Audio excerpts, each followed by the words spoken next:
In the 7th century BCE, in a kingdom nestled in the western reaches of what we now call Turkey, something remarkable happened. Someone, somewhere in the realm of Lydia, took a lump of precious metal and stamped it with an official mark. It seems simple enough, doesn't it? A piece of metal with a symbol pressed into it. But this seemingly straightforward act would fundamentally transform human civilization, creating ripples that continue to shape our world more than 2.5 millennia later. Before we dive into the specifics of how coinage came to be, it's worth understanding what existed before. For thousands of years, humanity had been trading using various forms of what we might loosely call money. Some cultures used cattle as a measure of wealth and exchange. Others favored cowrie shells, cacao beans, or even woodpecker scalps if you happen to be in early California. The problem with all these forms of currency, however, was fairly obvious. A dead cow doesn't hold its value particularly well. A giant stone, while durable, isn't exactly portable. And try dividing a woodpecker scalp into exact fractions for small transactions. Metal, particularly precious metals like gold and silver, had already become popular as a medium of exchange by the time the Lydians entered the scene. These metals held their value, were relatively easy to transport, and could be measured out in exact amounts. But there was a problem, and it was this problem that the Lydians would solve. Every single transaction required weighing. Every piece of metal had to be tested for purity. A merchant couldn't simply hand over a chunk of gold and call it a day. No, they had to drag out the scales, weigh it carefully, test it with a touchstone to determine its purity, and only then could the transaction proceed. This added time, increased costs, and introduced uncertainty into every business dealing. Now, let's talk about Lydia itself. The kingdom was located in the western part of Anatolia, in what is today's Turkey, roughly in the modern provinces of Uşak, Manisa, and inland Izmir. The capital was Sardis, a city that would become legendary for its wealth and beauty. Lydia occupied a strategic position, serving as a meeting point between the Greek cities on the Aegean coast and the kingdoms of the interior. Traders coming from the east and west inevitably passed through Lydian territory, and this geographical advantage helped establish Lydia as a center of commerce. But geography alone doesn't explain Lydia's extraordinary wealth. The kingdom possessed something even more valuable, something that would prove crucial to the invention of coinage. Running through Sardis was a river called the Pactolus, which flowed down from Mount Tmolus. This river, according to legend, had been blessed with precious metal after King Midas of neighboring Phrygia had washed his hands in its waters, trying to rid himself of the curse of the golden touch. The river, according to Herodotus writing centuries later, contained electrum in legendary quantities. Electrum is a naturally occurring alloy of gold and silver. In its natural state, it varies between about 65% and 85% gold, with the remainder being silver and small amounts of other metals. The Lydians were panning and mining this electrum from the Pactolus River and other streams by the 7th century BCE, accumulating fabulous wealth in the process. Though recent research suggests that the Pactolus may have actually carried pure gold rather than electrum, with the Lydians obtaining their electrum from other sources in the northwest of their empire, the connection between Lydia, precious metals, and wealth is undeniable. The story of Lydian coinage begins properly with the Mermnad dynasty, which came to power under circumstances that ancient writers found endlessly fascinating. The founder of this dynasty was a man named Gyges, who reigned from approximately 680 to 644 BCE. Now, Gyges' rise to power was the stuff that legends are made of. According to Herodotus, who wrote about these events some 2 centuries later, Gyges had been a bodyguard to King Candaules of the previous Heraclid dynasty. Candaules, apparently inordinately proud of his wife's beauty, compelled Gyges to view her naked. She caught Gyges spying on her and gave him an ultimatum: kill her husband and take the throne, or die himself. Gyges chose survival, assassinated Candaus, married the queen, and founded a new dynasty. The philosopher Plato, writing even later, told a different version, in which Gyges was a shepherd who found a magic ring that made him invisible, which he then used to seduce the queen and murder the king.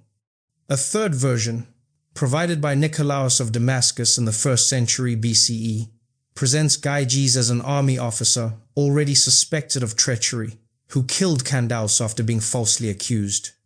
Whatever the truth behind these conflicting accounts, what matters is that Gyges established himself as the first king of the Mermnad dynasty, a dynasty that would transform Lydia into a powerful empire and, crucially, invent the concept of coinage as we know it. Gyges devoted himself to consolidating his kingdom and making it a military power. He captured Colophon, giving Lydia its first port. He pushed back the Cimmerians, a nomadic people who had been ravaging Western Asia. He attacked, though unsuccessfully, the Greek cities of Miletus and Smyrna. But perhaps more significantly for our story, Gyges initiated a policy that would continue throughout the Mermnad dynasty. While he attacked the Greek cities in Asia, he simultaneously sent lavish presents of gold and silver to the sanctuaries on mainland Greece, particularly to the oracle at Delphi. He sent 6 golden mixing bowls extracted from the Pactolus, weighing 30 talents. The oracle, in return, confirmed him as the rightful king of Lydia, effectively discouraging mainland Greeks from supporting their Asian cousins against Lydian expansion. It was one of many political uses of the gold and silver that Lydia possessed in such abundance. Gyges met his end in 644 BCE when the Cimmerians, led by their king Lygdamis, defeated the Lydian army and sacked the lower town of Sardis. Gyges was killed in the battle. But his kingdom survived, and his son Ades succeeded him. After Ades came Sadeates, and after Sadeates came the king who would take the crucial step toward inventing coinage. This was Alyattes, who ascended to the throne around 635 BCE amid extreme turmoil. He would rule for approximately 57 years, dying around 585 BCE, though these dates are debated by historians. Alyattes transformed Lydia into a genuinely powerful empire. He finally defeated the Cimmerians, who had plagued his predecessors. He expanded Lydian territory, acquiring parts of Ionia. He went to war against the Medes to the east, a war that was famously interrupted by a solar eclipse during the Battle of Halys in 585 BCE, which both sides took as a divine sign to make peace. But for our purposes, the most important thing Alyattes did was this: he created the world's first standardized coinage. Sometime around 630 BCE, or perhaps a bit later, someone in Alyattes' kingdom took a piece of electrum, weighed it carefully, and stamped it with an official mark. This mark, pressed into the metal using a hardened die and an anvil, was often a roaring lion's head, sometimes with a curious protrusion on the forehead that modern numismatists call a nosewort, and that might have represented a sunburst or the sun itself. The lion was the symbol of the Mermnad dynasty, and by placing it on these pieces of metal, Alyattes was making a revolutionary statement. This piece of metal has a value guaranteed by the king. Now, you might ask, what made this different from simply stamping a piece of bullion? The answer lies in what the stamp represented. Before coinage, if you wanted to use a piece of precious metal for a transaction, you had to weigh it and test its purity every single time. The stamp from Alyattes changed this. It said, in effect, I, the king, guarantee that this piece of metal weighs what it should weigh and contains what it should contain. You don't need to test it. You can trust it. This was seigniorage, the authority of the sovereign to guarantee the value of money, and it was a concept that simply hadn't existed before in quite this form. Aliates standardized the weight of these coins using an anvil die technique. The basic unit was called a stater, which came from the Greek word meaning standard, or that which balances scales, referring to the weights used in such scales. The largest denomination that survives is actually a third stater, or trite, weighing about 4.7 grams. Interestingly, no full staters of this early type have ever been found, leading some scholars to suggest that what we call the third stater might actually have been the full stater. But assuming the traditional interpretation is correct, Aliates created a comprehensive system of denominations. There were third staters, sixth staters called hectes, 12th staters called hemihectes, and the system continued all the way down to 96th staters, weighing merely about 0.15 grams. This tiny fraction of a coin, barely visible to the naked eye, suggests something remarkable about Lydian society. They had monetized their economy to an extraordinary degree, creating denominations for transactions both large and small. The coins bore inscriptions in the Lydian alphabet. Some bore the legend Walwet, an abbreviation of Aliates' Lydian name Walwets. Others bore the inscription Kuka Lim, meaning of Kukas, or I am of Kukas, which referred to Gyges, whose Lydian name was Kukas, meaning grandfather. These inscriptions tied the coinage directly to the royal authority of the Mermnad dynasty. The reverse of these coins typically showed incuse punch marks, the impressions left by the hammer or punch that drove the blank planchette into the anvil die bearing the lion design. These punches varied in shape and number according to the denomination. The earliest coins had what's called a rough incuse, where the hammer was beaten directly onto the reverse. Later, technology used shaped punches, sometimes creating square impressions, which improved the aim of the hammer and the quality of the finished product. But here's where things get interesting, and perhaps counterintuitive. Why would the Lydians choose to make coins from electrum? On the face of it, electrum seems like a terrible choice for coinage. Its natural composition varies wildly. One lump might be 70% gold, another 80%, yet another 65%. How can you establish a stable currency when the actual value of the metal fluctuates so dramatically? The answer, discovered through modern research using advanced non-destructive testing methods, is that the Lydians could control the gold content of their electrum coins with remarkable precision. The royal coins minted at Sardis contained approximately 55% gold, plus or minus only about 2%. This could only have been achieved deliberately. Moreover, the Lydians always achieved this precise mix by adding silver to natural electrum, not by reducing gold, meaning they were mixing rather than separating the metals. This is crucial to understanding the economics of Lydian coinage. You see, electrum in its natural state is difficult to value precisely. Neither weighing it nor testing it with a touchstone can tell you exactly what percentage is gold and what is silver. This uncertainty actually worked in the Lydians' favor. Because the true value was uncertain, the Lydians could overvalue their coin slightly. They could take natural electrum, add silver to dilute it to about 55% gold, stamp it with the royal seal, and have it accepted as if it contained more gold than it actually did. The royal guarantee essentially served as an insurance premium.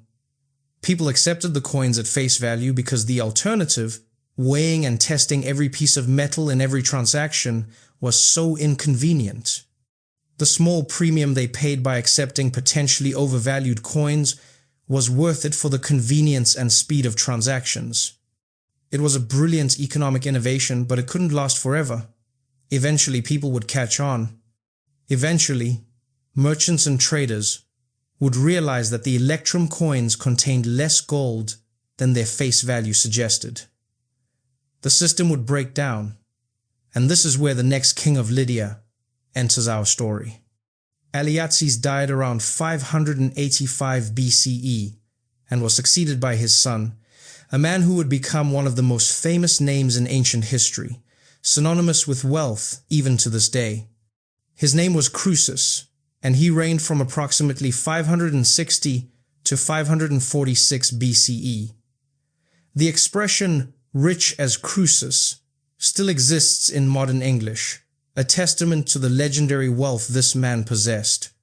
Croesus expanded the Lydian Empire to its greatest extent, conquering the Greek cities along the coast and extending his dominion to the Halys River in the east, where Lydia bordered the rising Persian Empire. He subdued the Ionian and Aeolian cities and made alliances with island city-states. He maintained generally good relations with mainland Greeks, even financing the construction of the Temple of Artemis at Ephesus, which would become one of the 7 wonders of the ancient world. Like his forebears, he gave magnificent gifts to Delphi, cementing ties with the oracle there. But for our purposes, Croesus's most important achievement was reforming the Lydian currency. By the middle of the 6th century BCE, the technology for separating electrum into its component metals had become available. Archaeological excavations near Sardis have uncovered the remains of a refinery dating to about this time, using a process called cementation to part gold and silver. With this technology in hand, Croesus made a bold decision. He would abandon electrum coinage entirely and introduce something the world had never seen before: a bimetallic monetary system based on pure gold and pure silver. Around 550 BCE, Croesus called in all the electrum coins of the realm and replaced them with coins of pure gold and pure silver. These new coins were called crocedes, after their creator, and they revolutionized ancient coinage. The design was striking and would become iconic.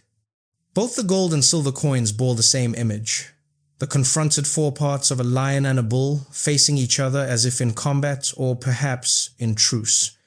The lion represented strength and power, possibly symbolizing Lydia itself. The bull represented fertility and prosperity, possibly symbolizing the Greek cities, as the bull was associated with Zeus in Greek mythology. Some scholars have interpreted the imagery as the lion of Lydia and the bull of the Greeks facing each other in peace, reflecting Croesus's policy of alliance with the Greeks. Others see it as representing the sun and moon, or spring and winter, or simply the 2 metals, gold and silver, in which the coins were struck. The gold stater weighed approximately 10.7 grams initially, later standardized to about 8 grams. The silver stater also weighed about 10.7 grams, later around 5.35 grams, and was worth 1/20th of a gold stater. This established a fixed exchange rate between gold and silver of approximately 13:1, creating a stable bimetallic system. Croesus also minted numerous fractional denominations, going down to 1/48 staters in both metals, though the smallest denominations were still too valuable for everyday retail transactions. The smallest electrum coins might have been worth about a day's subsistence, far too much to buy a loaf of bread. The development of smaller silver fractions for retail use would come slightly later, likely from the Ionian Greeks in cities like Syme. The reverse of the crocede coins bore the same inq square punches as the earlier electrum coins, 2 squares on the large stater denomination, 1 on smaller denominations. Interestingly, and rather unusually for an ancient monarch, Croesus put neither his name nor his image on his coins. The confronted animals served as the only identification, though this itself was enough, as the design became instantly recognizable throughout the ancient world. The advantages of pure gold and silver coinage over electrum were significant. The value of pure metals could be assessed much more reliably. There was no uncertainty about composition, no hidden variation in the ratio of gold to silver. This made the coins more trustworthy for international trade. And indeed, unlike the earlier Lydian electrum coins, which had largely circulated only within Lydian territory, the pure metal coins of Croesus traveled widely. The gold proceeds especially became an international currency, accepted throughout the Eastern Mediterranean and beyond. The proceeds also featured superior artistry compared to the earlier electrum coins. The rendering of the lion and bull was naturalistic and dynamic, showing the animals with anatomical accuracy and a sense of movement that was quite sophisticated for the time. The coins weren't merely functional, they were miniature works of art. Croesus's bimetallic system was a revolutionary concept. He wasn't the first to mint gold coins or silver coins separately, but he was the first to create an integrated system based on both metals with a fixed exchange rate between them. This innovation would serve as the model for currency systems throughout the ancient world and far beyond. The Persians, when they conquered Lydia, would adopt and continue the system. The Greeks would develop their own coinage based on similar principles. The concept of a bimetallic standard would persist in various forms for millennia. Now, we need to understand that the invention of coinage wasn't instantaneous, nor was its adoption universal. Archaeological evidence suggests that different mints in Lydia and the neighboring Greek cities were experimenting with stamped metal pieces around the same time. Excavations at the Temple of Artemis at Ephesus, dating to the 1960s, uncovered about 90 electrum coins under the temple floor, deposited as offerings to the goddess. These coins represented one of the most important archaeological finds for understanding early coinage. 9 of these were typeless proto-coins, blank pieces of electrum marked only with striations or simple punches, representing an early experimental stage before consistent types were adopted. The rest bore various designs: lion heads with Lydian inscriptions clearly attributable to Lydia, seals representing the city of Phocaea, stags' heads representing Ephesus, and various other symbols of uncertain origin. This profusion of types is actually one of the puzzling characteristics of early electrum coinage. We have about 400 series of early electrum coins, many of which can be roughly dated and classified, but we don't know who minted many of them or under what circumstances. The royal Lydian coinage stands out from this confusion because of its consistency and its clear connection to royal authority through the inscriptions and the lion symbol. The royal coinage of Lydia, first in electrum under Alyattes and his predecessors, then in pure gold and silver under Croesus, formed perhaps the first series of standardized coins in the Western world. There's some debate about whether coins appeared earlier in China, where bronze spade and knife money were used during the Western Zhou period, starting around 1046 BCE. However, Chinese coinage wasn't standardized into the familiar round coins with square holes until the Warring States period, roughly 475 to 221 BCE, considerably later than the Lydian innovation. Most historians agree that while China may have independently developed forms of metal money, the Lydian invention of standardized, official, guaranteed coinage represents the true beginning of coinage, as we understand it today. Following the Lydian innovation, coinage spread, though not as rapidly as you might expect.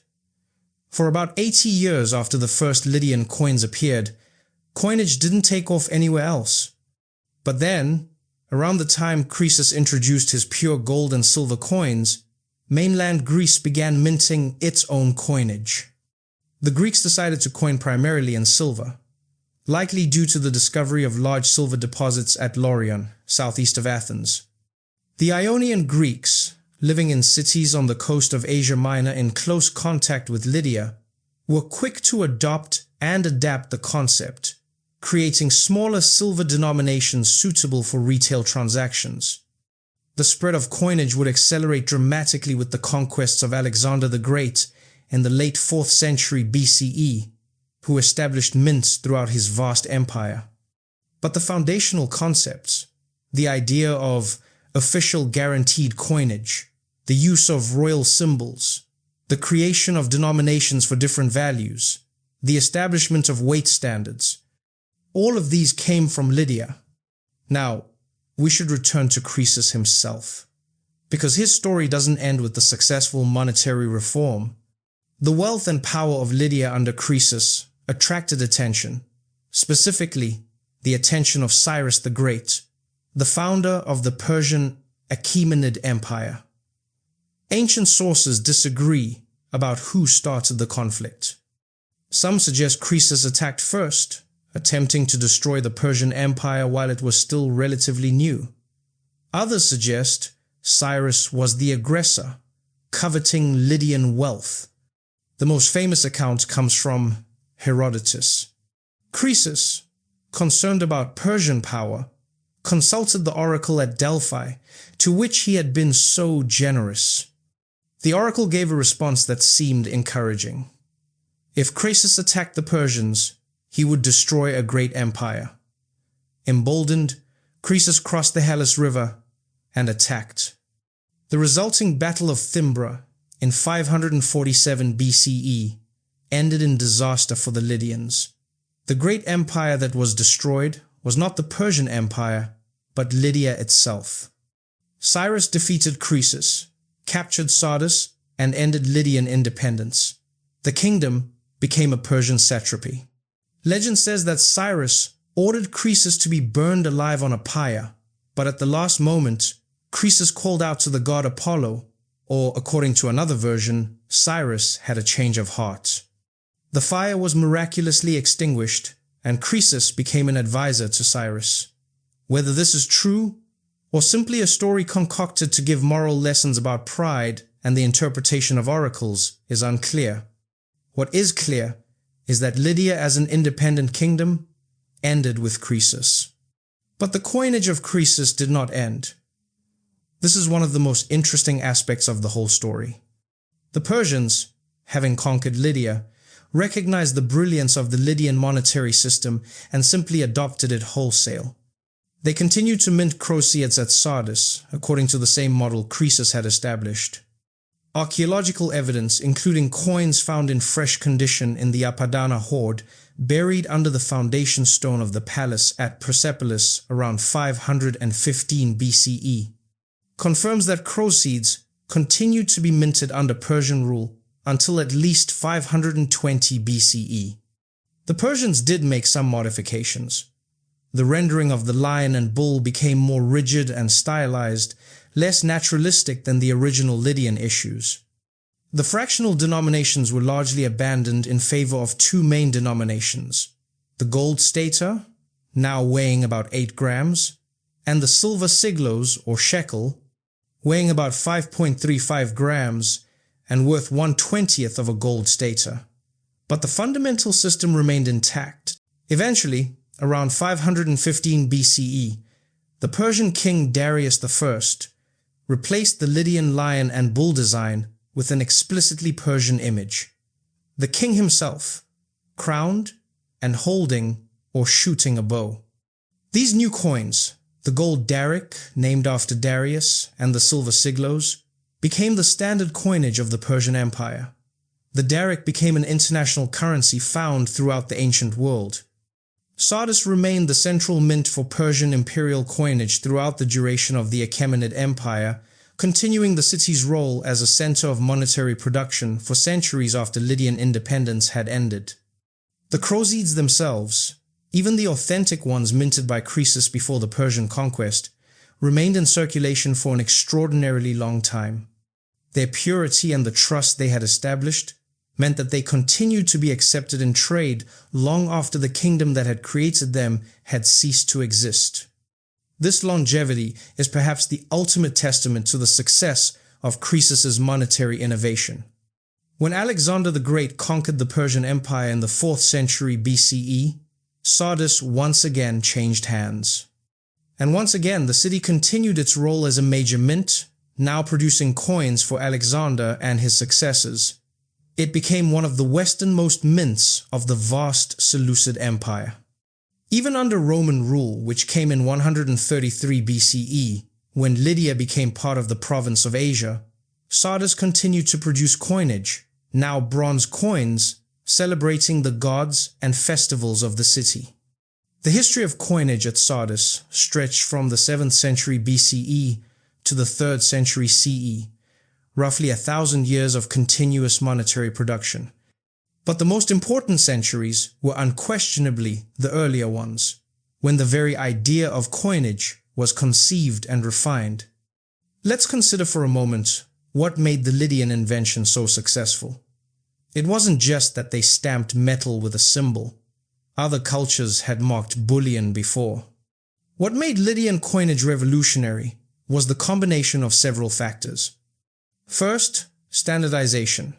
The coins were produced according to fixed weight standards, with denominations that related to each other in predictable ratios. Second, official guarantee. The royal symbol on the coins meant that the issuing authority stood behind their value. Third, convenience. The coins eliminated the need for weighing and testing in every transaction. Fourth, trust. The system worked because people accepted that the guarantee was reliable. And fifth, widespread adoption.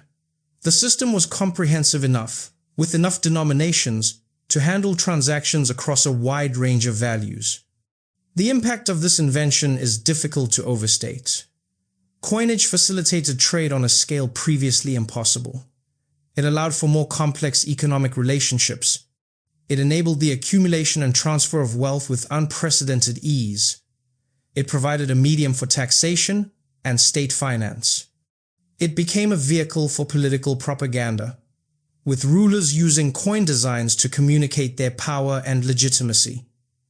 It created a new industry, minting, and new economic crimes, counterfeiting. The concept of state-guaranteed money that the Lydians invented is so fundamental to modern economies that we barely think about it.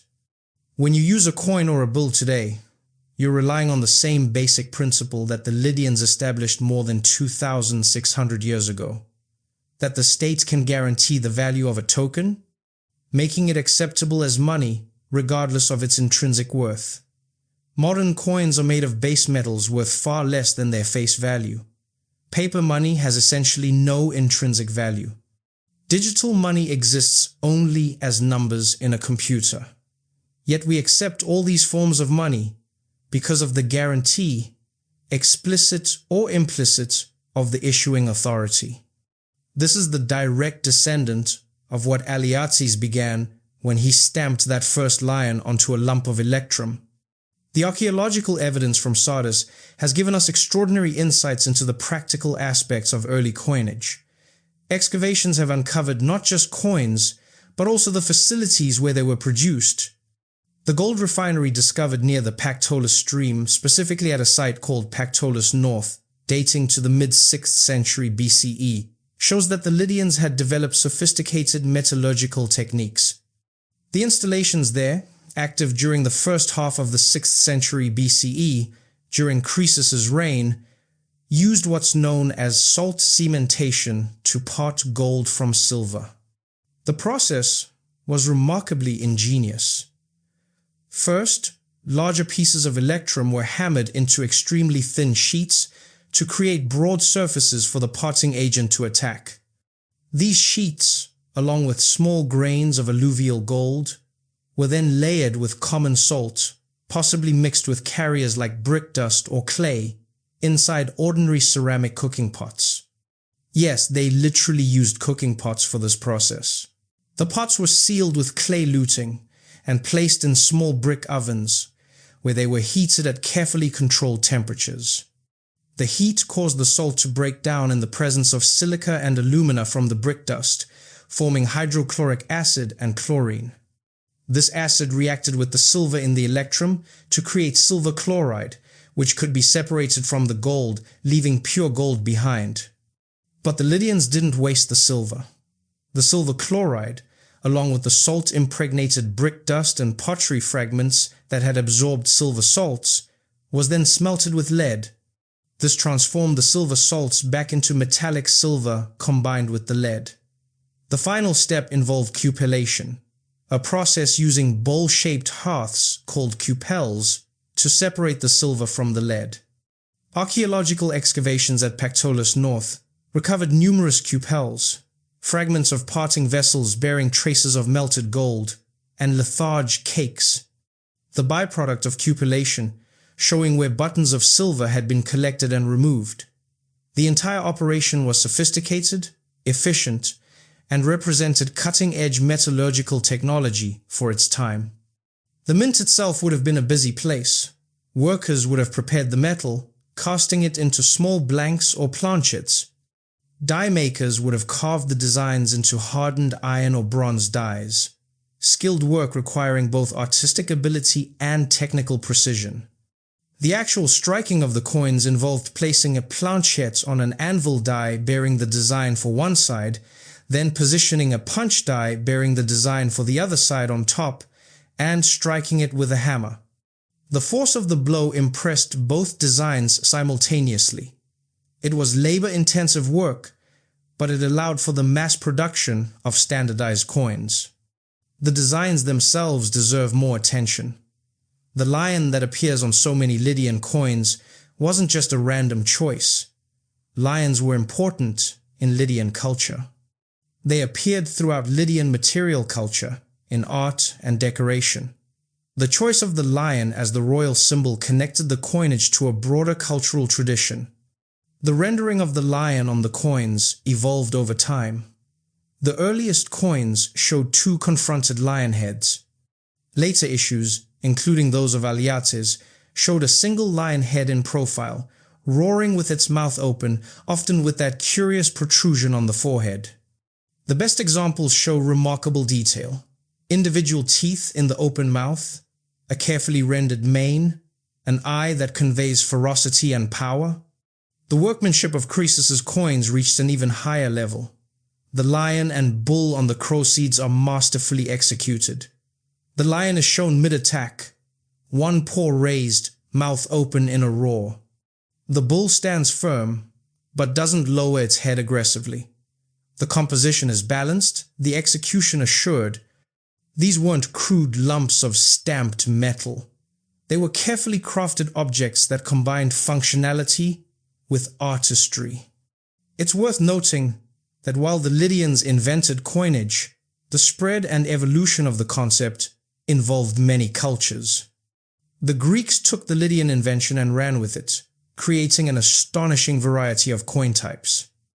Greek cities stamped their coins with symbols of local significance. Athens with its owl, Corinth with its Pegasus, Rhodes with its rose. The Greeks also developed the practice of placing portraits on coins, though this came later.